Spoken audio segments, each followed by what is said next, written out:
విధి రాసింది తప్పకుండా జరుగుతుంది. కానీ మన ప్రయత్నం మాత్రం ఎప్పుడూ ఆపకూడదు. మన జీవితంలో జరిగే ప్రతి విషయం మనం అనుకున్నట్టుగా జరగదు. కొన్నిసార్లు మనం ఎంత ప్రయత్నించినా కొన్ని విషయాలు మన చేతుల్లో ఉండవు. పాండవులు మహాశక్తివంతులైనా కూడా ద్రౌపది అవమానాన్ని ఆపలేకపోయారు.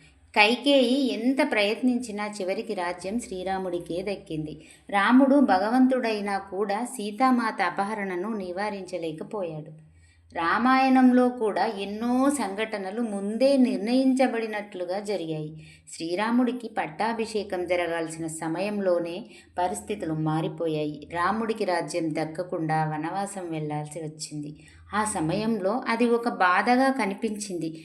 కానీ అదే వనవాసం ద్వారా ఎన్నో గొప్ప సంఘటనలు జరిగాయి. చివరికి ధర్మమే గెలిచింది. అందుకే కష్టాలు వచ్చినప్పుడు భయపడకండి.